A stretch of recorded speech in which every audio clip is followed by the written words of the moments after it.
10 tanda-tanda kiamat besar yang disebutkan oleh Nabi SAW. Kata beliau, amblasnya bumi di belahan timur yang pertama, terjadi gempa besar. Sebagian ulama hadis mengatakan bagian Asia, di mana Allahu alam. Tapi ini tanda-tanda kiamat besar akan terjadi nanti. Kemudian terjadi lagi longsor bumi di belahan barat. Sisi barat bumi kita tahu wilayah Afrika dan seterusnya. Kemudian amblasnya bumi di Jazirah Arab. Ini yang dimaksud dengan amblasnya bumi, artinya longsor yang besar, yang sulit lagi untuk ditimbun, udah nggak bisa ditimbun, nggak bisa diperbaikin. Kalau di situ ada kota, ada kampung, pasti hancur udah. 3 sekaligus terjadi longsor di 3 titik yang berbeda dan secara waktu atau dalam waktu yang bersamaan. Ini sudah selangsung 3 tanda-tanda kiamat. Jadi pada saat terjadi di timur itu tanda-tanda kiamat besar 1, terjadi di barat tanda-tanda kiamat besar 2, terjadi di Jazirah Arab tanda-tanda kiamat besar 3. Kemudian di dalam hadis ini disebutkan secara beracak. Nanti sebentar setelah saya terjemahkan hadis ini saya akan sebutkan urutannya. Lalu kata Nabi SAW, kabut yang menutupi bumi ini. Kemudian ada Dajjal, jadi kabut itu dihitung dalam hadis ini yang keempat. Dajjal yang kelima. Kemudian yang keenam binatang melata. Nanti akan saya jelaskan juga apa yang dimaksud dengan binatang melata. Yang ketujuh keluarnya Ya'juj Ma'juj. Ini juga akan kita jelaskan nanti. Kemudian yang kedelapan matahari terbit dari tempat terbenamnya. Yang kesembilan keluarnya api dari perut kota Aden yang menghalau manusia. Sulit, manusia tidak bisa melalui Jazirah Arab. Kemudian yang ke-10 turunnya Isa putra Maryam. Turunnya Isa putra Maryam. Tentu saya katakan tadi hadis ini disebutkan dan disepakati oleh para ulama sifatnya teracak. Karena cukup banyak dalil-dalil yang lain yang mengurut kejadian ini. Urutan yang pertama dari 10 ini adalah keluarnya Dajjal. Ini urutan pertama. Dajjal, jemaah sekalian, adalah diambil dari kata-kata Dajjalah yang berarti kekacauan.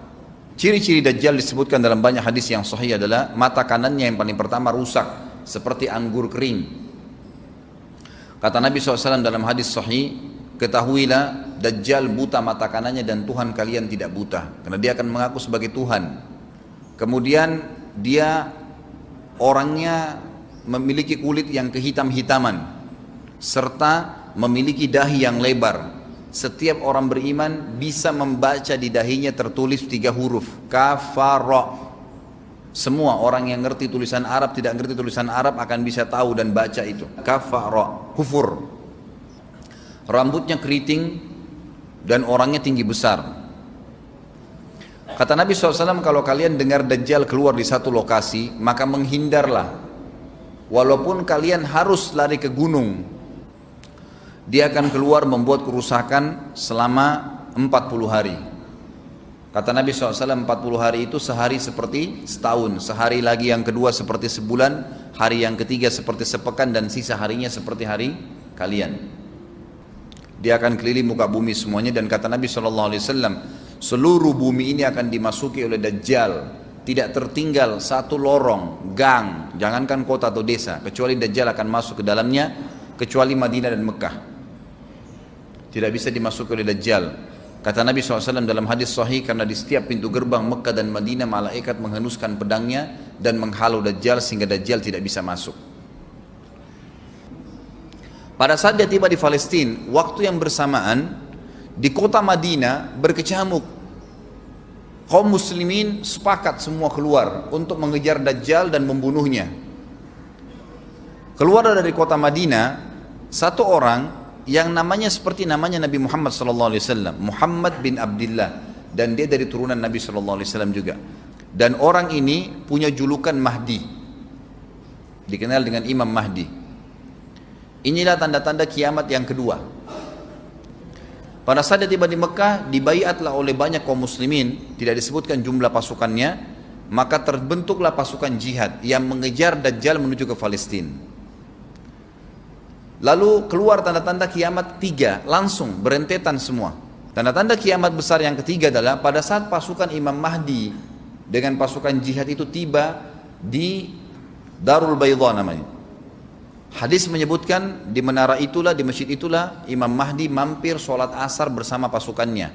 Dikatakan Isa alaihissalam akan turun sambil memegang kedua sayapnya malaikat, dan dari rambutnya yang basah meneteskan air. Maka dia pun turun, lalu kemudian dia masuk, dan orang-orang pada saat itu mengenalnya kalau dia adalah Isa, dan mereka sudah tahu ini masanya keluarnya Dajjal, ini Mahdi sudah ada, mereka tahu akan turun Isa, sudah ada informasi seperti saya sampaikan ke Bapak Ibu sekarang, itu muslimin di zaman itu sudah tahu semua. Sholatlah mereka, kemudian mereka menuju ke Palestina. Ringkas cerita adalah Nabi Isa alaihissalam akhirnya tiba dengan pasukan mujahidin di depan pintu gerbang Babulut. Dajjal mengatakan, bukakan pintu gerbang, mereka tidak akan mampu melawan kita karena pasukannya mereka banyak memang. Maka Dajjal dengan sombongnya menunggu di depan pintu gerbang. Pada saat dibuka, Dajjal kaget melihat ada Isa alaihissalam. Dan pada saat itu kata Nabi SAW, Dajjal faham kalau sudah tiba ajalnya. Begitu melihat Isa alaihissalam, dia lari dan badannya sambil meleleh di depan para pengikutnya. Pada saat Dajjal mati, pengikutnya pada ketakutan semua. Mereka anggap Dajjal Tuhan, mereka anggap Dajjal orang yang perkasa lah, orang yang kebal lah, beragam macam kelebihan. Mereka kaget pada saat mati, maka bertebaranlah mereka dan akhirnya mereka sembunyi di bawah pohon dan di atas batu. Kemudian batu dan pohon akan memberikan penjelasan, hai muslim ini Yahudi, bunuhlah. Maka dibunuhlah pada saat itu mereka. Lalu Nabi Isa alaihissalam memimpin di muka bumi, dan kata Nabi SAW, pada saat itu Islam, agama Islam yang dibawa oleh Nabi SAW akan masuk ke semua rumah di muka bumi, gak tersisa. Satu dunia ini semuanya Islam. Hadis sahih. Maka Nabi Isa alaihissalam memimpin pada saat itu, disebutkan dalam hadis 40 tahun dengan ketenangan, menerapkan hukum Islam. Semuanya beriman kepada Allah subhanahu wa ta'ala dan menjadi muslim. Setelah itu keluar tanda-tanda hari kiamat besar yang keempat, yaitu keluarnya Ya'juj dan Ma'juj. Nabi SAW sebutkan ciri-ciri mereka. Mata mereka sobekannya kecil sehingga mata mereka kelihatan seperti sipit, tapi bola matanya besar. Mereka memiliki rambut yang keriting, dan mereka memiliki poster yang umumnya seperti poster manusia. Ada hadis yang berbunyi mereka akan mendatangi sebuah sungai, kalau tidak salah namanya sungai Tibria, airnya banyak mengalir. Kata Nabi SAW, mereka semua minum air sungai itu, dan yang terakhir dari mereka datang sudah nggak dapat air. Artinya air sungainya habis diminum. Bayangin berapa banyak jumlahnya itu. Pada saat itu Nabi SAW mengatakan, Allah berfirman kepada Isa, berkata, wahai Isa, aku akan mengeluarkan hamba-hambaku yang tidak ada seorang pun dari kalian bisa mengalahkannya, termasuk Isa alaihissalam, nggak bisa mengalahkan. Maka selamatkanlah dirimu bersama dengan pengikut-pengikutmu ke gunung Tur namanya. Jadi memang Ya'juj ini ciri khasnya, kata Nabi SAW, mereka memakan apa saja. Jadi bukan seperti manusia normalnya. Mereka membunuh semua yang bukan seperti mereka. Sampai-sampai kata Nabi SAW, tidak ada yang bisa mengalahkan mereka, dan jumlah mereka sangat banyak. Salah seorang di antara mereka tahu dia akan mati kalau sudah punya 1000 anak. Kata Nabi SAW dalam hadis Bukhari, kecelakaanlah bagi orang-orang yang ada di Jazirah Arab. Kemungkinan besar makna ini adalah tempat mereka dekat dengan Jazirah Arab. Kata Nabi SAW, kecelakaan bagi orang-orang yang Jazirah Arab, karena telah terbuka dari lubangnya Ya'juj Ma'juj sebesar ini. Udah kasih isyarat dengan jari ibu jari sama jari tengahnya. Artinya mereka sudah bisa melihat keluar. Pada saat mereka keluar, maka mereka akan mulai membuat kerusakan. Kata Nabi SAW di dalam hadis sahih riwayat Imam Bukhari, bahwasanya Ya'juj Ma'juj akan membunuh siapapun yang mereka temui. Bahkan pada saat mereka sudah merasa menguasai bumi, mereka melepaskan anak-anak panah mereka ke langit, lalu Allah menurunkan anak-anak panah mereka sebagai fitnah dipenuhi dengan darah. Maka mereka berkata, kami telah membunuh semua yang ada di bumi dan semua yang ada di langit. Kata Nabi SAW, Allah lalu mengizinkan Isa untuk berdoa kepada Allah agar memusnahkan mereka. Maka Isa alaihissalam pun akhirnya berdoa, meminta kepada Allah subhanahu wa ta'ala agar mereka semua dimusnahkan. Maka pada saat itu pun Allah subhanahu wa ta'ala menurunkan kepada mereka hama. Sebagian hadis menyebutkan serangga kecil seperti cacing, banyak sekali yang menimpa tubuh-tubuh mereka. Setiap orang satu. Dan itu membuat mereka mati. Kemudian setelah itu Isa alaihissalam memimpin lagi di muka bumi sampai beliau meninggal. Setelah Isa alaihissalam meninggal, kembali lagi sebagian besar manusia berbuat kekufuran. Maka Allah subhanahu wa ta'ala keluarkan tanda-tanda kiamat besar yang kelima. Yang kelima ini adalah keluarnya hewan atau binatang melata. Binatang melata ini disebutkan dalam hadis yang sahih riwayat Bukhari, bahwasanya Allah SWT akan keluarkan, tapi tidak disebutkan dari bumi mana dia keluar. Dia akan keluar hewan melata yang bisa berbicara seperti manusia dan badannya dipenuhi dengan bulu. Allahu a'lam bagaimana. Kemudian dia datangi orang-orang yang kufur tersebut dan menasihatin dan mengingatkan mereka. Yang tidak mau beriman, dalam hadis dikatakan dicap oleh hewan tersebut. Allahu a'lam dicap seperti apa, sehingga ketahuan mana yang kafir, mana yang beriman. Terus dia keliling di muka bumi tapi tidak disebutkan berapa lama. Lalu kemudian Allah lenyapkan si dabbah ini. Kemudian datang tanda-tanda kiamat yang ke-6. Tanda-tanda kiamat yang ke-6, 6, 7, 8. Itu berentetan semua. Longsor besar di timur, di barat dan di jazirah Arab. Ini tanda-tanda kiamat terjadi serentak. Sudah 8. Kemudian terjadi yang ke-9, keluarnya api dari negeri atau dari kota Aden. Kota Aden ini di Yaman ya.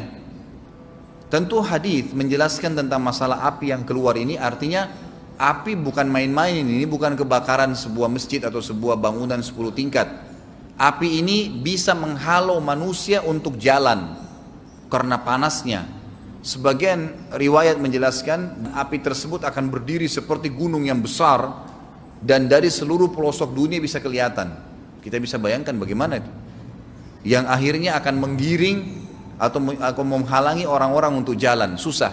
Sebagian ulama hadis mengatakan mereka nggak bisa jalan, tidak bisa ada penerbangan, tidak bisa ada orang jalan karena panasnya bumi ini dari api tersebut. Dan itu memang kemungkinan besar akan keluar satu waktu, Allahu a'lam kapan. Dan yang terakhir tanda-tanda kiamat sebelum ditiup sangkakala adalah terbitnya matahari dari tempat terbenamnya. Dan ini sudah terakhir sekali. Makanya kata Nabi SAW, taubat akan diterima sebelum matahari terbit dari tempat terbenamnya. Artinya selama yang lain itu masih ada, masih bisa taubat. Kalau sudah itu sudah sulit. Ini tanda-tanda kiamat. Sebagian ulama memasukkan tanda-tanda hari kiamat kecil, ada yang masukkan tanda-tanda kiamat besar. Ada dua hal. Yang pertama itu adalah keluarnya Dzu Suwakatain. Ada orang dari negeri Habasyah dikenal dengan Dzu Suwaka. Dzu Suwaka ini sak artinya betis. Diberikan julukan Dzu Suwaka karena betisnya sangat kecil. Orang ini Bapak Ibu sekalian, kata Nabi SAW, akan menghancurkan Ka'bah. Dan kata para ulama pada saat itu memang manusia sudah sunyi, nggak ada lagi yang datangin Ka'bah, orang-orang sudah lalai gitu kan. Keluarlah orang ini. Makanya sebagian ulama masukkan dia tanda-tanda kiamat sebelum terbitnya matahari dari tempat terbenam. Ditambahkan ini yang ke-11 gitu, atau ini yang ke-10, terbitnya nanti kiamat yang ke-11. Kata Nabi SAW, dia akan mencabut batu-batu Ka'bah satu persatu sampai rata dengan tanah. Dan saya sedang dilihatkan oleh Allah sekarang bagaimana pada saat dia mencabut batu itu. Hadis sahih riwayat Bukhari Muslim. Yang terakhir, yang kedua, yang berhubungan juga dengan tanda-tanda kiamat, ada yang memasukkan kiamat kecil, tapi ini lebih dekat dengan kiamat besar. Orang yang terakhir meninggal itu adalah orang dari asli suku Madinah yang sedang mengembala kambing. Kata Nabi SAW, orang yang terakhir meninggal dari kalian kalangan manusia, semua orang sudah mati tinggal dia sendiri, tapi dia nggak tahu. Dia lagi mengembala kambing. Kemudian dia masuk dengan gembalanya ke kota Madinah, ditemukan semuanya tidak ada kehidupan. Nggak ada orang, nggak ada binatang, nggak ada apa-apa, tinggal dia sendiri. Pada saat dia meletakkan telapak kakinya di kota Madinah, maka pada saat itu dia meninggal. Dan inilah manusia terakhir meninggal sebelum ditiup sangkakala terakhir. Allahu a'lam.